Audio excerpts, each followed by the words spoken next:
بسم اللہ الرحمن الرحیم۔ دروس البلاغہ کا سبق ہے۔ عبارت ہم نے پڑھی تھی، ترجمہ سماعت فرمائیں۔ فتنافر الحروف، پس تنافر الحروف وصف فی الکلمۃ، یہ کلمہ میں ایسا وصف ہے، یوجب ثقلہا، جو کہ موجب بنتا ہے اس کلمہ کے ثقیل ہونے کا جو کہ موجب بنتا ہے اس کلمہ کے ثقیل ہونے کا، علی اللسانی، زبان پر، وعسر النطق بہا، اور اس کلمہ کے ذریعے سے بات کرنے کے مشکل ہونے کا موجب بنتا ہے۔ سمجھ میں آ گئی کہ نہیں آئی؟ دیکھیں بیٹا، یہاں یوجبو یہ فعل ہے، یوجبو کیا ہے؟ فعل ہے، اس کے اندر ضمیر اس کا فاعل ہے جو کہ وصف کی طرف لوٹتا ہے۔ یہ ایسا وصف ہے کہ یہ وصف موجب بنتا ہے۔ سمجھ میں آ گئی کہ نہیں؟ ثقلہا علی اللسانی، ثقلہا، یہ ثقل جو ہے نا بیٹا، یہ کیا ہے؟ مصدر مضاف ہے، اور ہا ضمیر مرفوع، یہ جو ہے نا یہ مجرور متصل، اس کے لیے کیا ہے؟ مضاف الیہ ہے۔ سمجھ میں آئی کہ نہیں؟ علی اللسان، یہ جار مجرور مل کر یہ متعلق ہوں گے ثقل مصدر مضاف کے۔ یہ ثقل مصدر مضاف اپنے مضاف الیہ سے مل کر یہ کیا بنیں گے میرا بیٹا؟ یہ معطوف علیہ بنیں گے۔ کیا بنیں گے؟ معطوف علیہ بنیں گے۔ آگے دیکھیں، واو عاطفہ ہے، عسر النطق بہا، عسر النطق بہا، عسر یہ مصدر مضاف ہے، النطق اس کے لیے مضاف الیہ ہے۔ سمجھ میں آ گئی کہ نہیں؟ بہا، با جارہ ہے، اور ہا ضمیر یہ مجرور متصل، اس کے ساتھ کیا ہے بیٹا؟ مجرور ہے۔ یہ جار مجرور مل کر عسر مصدر کے ساتھ کیا ہوں گے؟ متعلق ہوں گے۔ عسر مصدر جو ہے نا وہ اپنے متعلق اور اپنے مضاف کے ساتھ مل کر مضاف الیہ سے مل کر یہ بنیں گے معطوف۔ سمجھ میں آئی؟ ثقلہا علی اللسانی معطوف علیہ ہے، عسر النطق بہا معطوف ہے، یہ دونوں مل کر یوجبو فعل کے لیے مفعول بنیں گے۔ سمجھ میں آئی کہ نہیں؟ تو اس لیے میں نے ترجمہ جو ہے نا آسان کر کے کر دیا۔ یوجبو کا ترجمہ میں نے کیا موجب بنتا ہے، سبب بنتا ہے۔ سمجھ میں آ گئی کہ نہیں آئی؟ یوجبو موجب بنتا ہے، ثقلہا اس کلمہ کے ثقیل ہونے کا، علی اللسانی زبان پر، وعسر النطق بہا اور موجب بنتا ہے اس کلمہ کے ذریعے سے بات کرنے کے مشکل ہونے کا۔ سمجھ میں آئی بیٹا؟ نحو جیسے الزشی، لفظ زش للموضع الخشنی، کھردری جگہ کے لیے، والہعخع اور ہعخع کا لفظ کس کے لیے؟ لنبات اس گھاس کے لیے، اس چارے کے لیے، ترعاہ الابل جسے اونٹ چرتے ہیں۔ سمجھ میں آ گئی کہ نہیں؟ ترعا یہ فعل ہے اور الابل اس کے لیے فاعل ہے، ہو ضمیر مفعول بہ ہے۔ والنقاح اور نقاح کا لفظ، یہ سب کے سب مجرور ہیں۔ سمجھ میں آئی بیٹا؟ دیکھیں الزشی، نحو الزشی، نحو مضاف ہے، الزشی مضاف الیہ ہے۔ سمجھ میں آ گئی کہ نہیں؟ مضاف الیہ ہونے کی وجہ سے مجرور ہے۔ سمجھ میں آ رہی کہ نہیں آئی؟ خع کا عطف بھی زش پہ ہو رہا ہے، نقاح کا عطف بھی زش پہ ہو رہا ہے۔ آگے مستشذر کا لفظ آئے گا، اس کا عطف بھی کس پر ہو رہا ہے؟ زش پہ ہو رہا ہے۔ لہٰذا وہ جب مضاف الیہ ہونے کی وجہ سے مجرور ہے تو یہ معطوفات بھی کیا ہوں گی؟ مجرور ہوں گی، یہ بات یاد رہے۔ اچھا، والنقاح اور نقاح کا لفظ للماء ایسے پانی کے لیے، العذبی جو کہ میٹھا ہو، الصافی صاف شفاف ہو، والمستشذری اور مستشذر کا لفظ کس کے لیے؟ للمفتولی بٹے ہوئے بالوں کے لیے۔ اچھا، ومخالفت القیاسی، یہ واو جو ہے نا بیٹا کیا ہے؟ ابتدائیہ ہے، آگے الگ مستقل دوسرا جملہ شروع ہو رہا ہے، اس لیے مخالفت القیاسی، کہیں اس کو مخالفت القیاس کر کے اس کو نقاح وغیرہ پہ عطف نہ کریں۔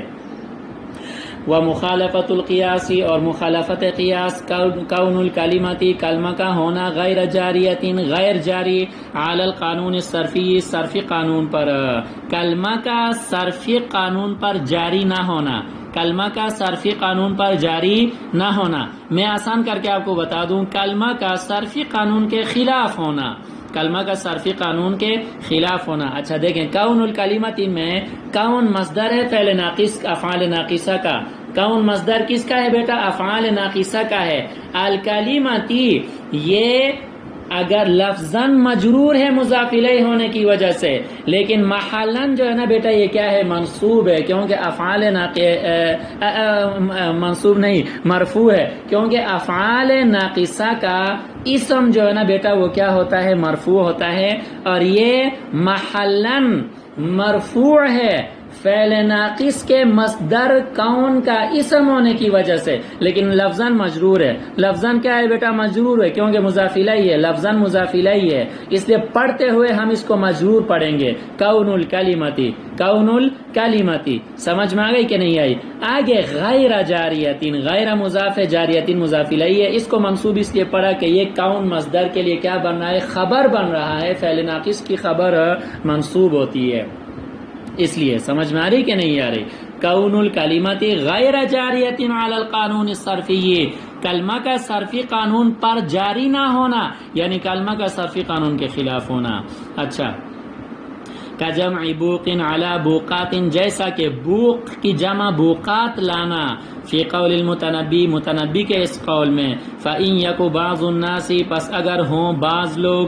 سیفا لدولت، اپنی مملکت کے لیے تلوار کی طرح، جیسا کہ میرے ممدوح آپ ہیں. ففی الناس، پس لوگوں میں سے بعض لوگ ایسے بھی ہیں، بعض بادشاہ ایسے بھی ہیں. بوقات لہا، جو مملکت کے لیے جو ہے نا وہ کیا ہیں؟ ڈول ہیں. وطبول، اور طبلے ہیں. اچھا جی، بہرحال میرا بیٹا پہلے سبق میں ہم نے فصاحت کی پہلی قسم یعنی فصاحت الکلمہ کی تعریف پڑھی تھی. اور فصاحت الکلمہ کی تعریف کیا تھی؟ کہ کلمہ کا 3 عیوب سے پاک ہونا. کلمہ کا کس سے پاک ہونا؟ 3 عیوب سے پاک ہونا. وہ 3 عیوب کیا ہیں؟ نمبر 1 تنافر حروف ہے، نمبر 2 مخالفت قیاس ہے، نمبر 3 کیا ہے میرا بیٹا؟ غرابت ہے. یہ 3 عیوب کلمہ کے اندر اگر موجود نہیں ہے تو وہ کلمہ کلمہ فصیحہ کہلائے گا، اور اس کو ہم فصاحت الکلمہ سے کیا کریں گے بیٹا؟ تعبیر کریں گے. اچھا جی، اب میں نے آپ سے عرض کیا تھا کہ الفاظ تعریف میں سے یہ 3 مشکل ہیں. تنافر حروف مشکل ہے، مخالفت قیاس مشکل ہے، غرابت مشکل ہے. فتنافر الحروفی، یہاں سے پہلا عیب یا الفاظ تعریف کے مشکل الفاظ میں سے پہلے مشکل لفظ کی وضاحت فرما رہے ہیں کہ یہ تنافر حروف جو کہ عیب ہے کلمہ کے اندر، یہ کیا بلا ہے؟ تنافر حروف کسے کہا جاتا ہے؟ تنافر حروف کسے کہا جاتا ہے؟ سمجھ میں آ گئی کہ نہیں؟ تنافر الحروف میں لفظ تنافر یہ جو ہے نا کس سے ہے؟ نفرت سے ہے. سمجھ میں آ گئی کہ نہیں؟ تنافر کس سے ہے بیٹا؟ نفرت سے ہے. اب دیکھیں، کان جب ان الفاظ کو سنتے ہیں تو پھر کانوں کو یہ ایسے وحشت میں مبتلا کر دیتے ہیں، یا زبان کو جو ہے نا یہ کیا کرتے ہیں؟ وحشت میں مبتلا کر دیتے ہیں، تنگی میں مبتلا کر دیتے ہیں. اس کے اندر حروف کا تنافر ہوتا ہے. سمجھ میں آ گئی کہ نہیں آئی؟ اصطلاح میں تنافر حروف کیا بلا ہے؟ فرمایا کہ تنافر حروف کلمہ کے اندر ایسا وصف ہوتا ہے کہ وہ وصف اس کلمہ کو زبان پر ثقیل بناتا ہے.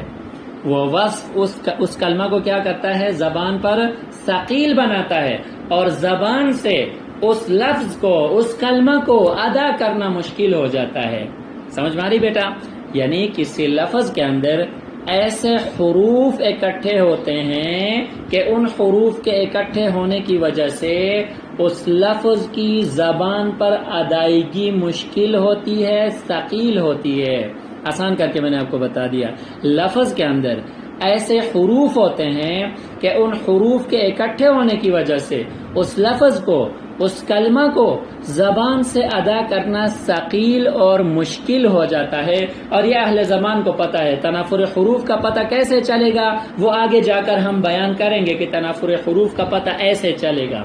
سمجھ میں آ گئی کہ نہیں؟ ہر آدمی کو پتہ نہیں چلے گا، ورنہ اردو میں اگر آپ دیکھیں غش زش اگر دیکھیں بغیر تشدید کے اردو میں یہ مستعمل ہوگا، سمجھ میں آ گئی کہ نہیں آئی؟ اگر بغیر تشدید کے مثال میں عرض کر رہا ہوں، ویسے زش کا لفظ یہ عربی کا ہے، لیکن اردو میں اگر زش ہو تو کوئی بھی اس کو ثقیل نہیں کہے گا، زبان پر ثقیل نہیں ہے، خفیف ہے، لیکن عربی میں الزش ضا بھی مشدد ہے اور شین بھی مشدد ہے، سمجھ میں آ گئی کہ نہیں آئی؟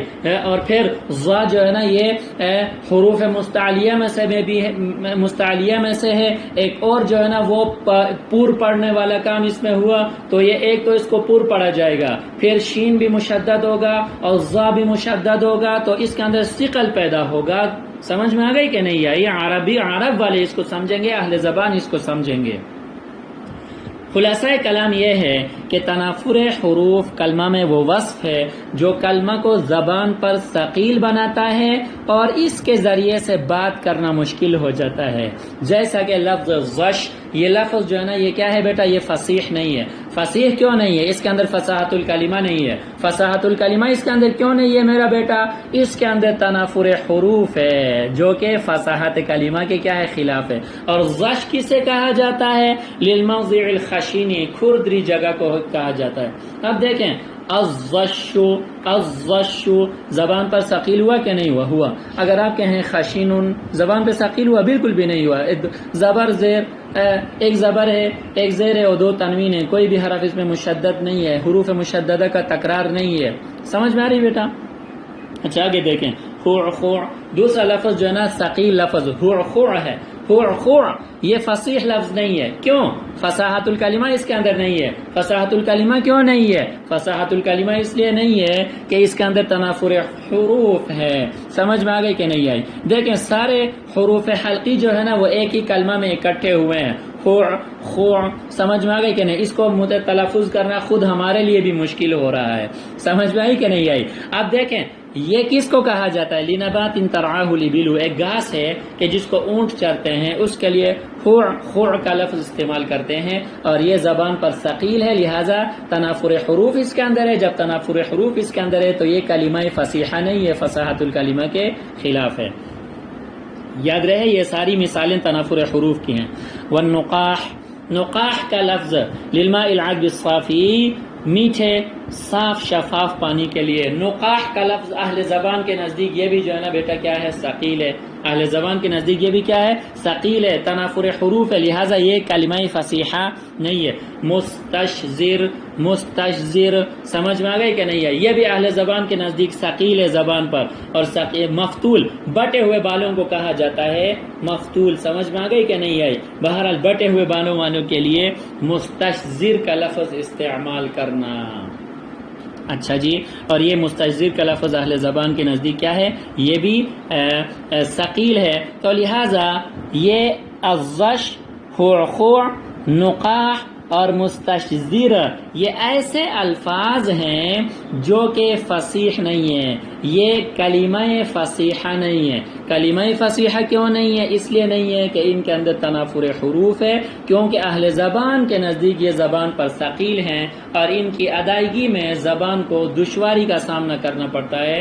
خلاصہ کلام یہ ہے کہ تنافر حروف کہا جاتا ہے کہ ایسے وصف کو کہ وہ وصف کلمہ کو زبان پر ثقیل بنانے کا موجب بنتا ہے اور زبان پر اس کو ادا کرنا مشکل ہو جاتا ہے۔ میں نے آسان کر کے آپ کو بتا دیا تھا کہ کلمہ میں حروف کا اس انداز میں اکٹھے ہونا کہ وہ زبان پر ثقیل ہو جائیں اور زبان سے ان کو ادا کرنا مشکل ہو جائے تو اس کو تنافر الحروف کہا جاتا ہے، کیونکہ حروف ایسے انداز میں اکٹھے ہوتے ہیں کہ انسان کی عقل سلیم، طبع سلیم اس سے نفرت کرتی ہے۔ انسان کی عقل سلیم اس سے کیا کرتی ہے؟ نفرت کرتی ہے۔ حروف ایسے انداز میں اکٹھے ہوتے ہیں، سمجھ میں آ گئی کہ نہیں آئی؟ بہرحال ذرا سبق جتنا پڑھا ہے اس کو سمجھنے کی کوشش کریں اور اچھی طرح اس کو یاد کریں۔ جو دوسرا عیب ہے فصاحت الکلمہ کے خلاف وہ ہے مخالفت قیاس، اس کے حوالے سے انشاءاللہ اگلے درس میں بات کریں گے۔ اللہ تعالی ہم سب کو علوم بلاغت کو سمجھنے کی، قرآن و حدیث کا جو اعجاز بلاغت ہے اس کو سمجھنے کی توفیق عطا فرما دے۔ وآخر دعوانا ان الحمدللہ رب العالمین۔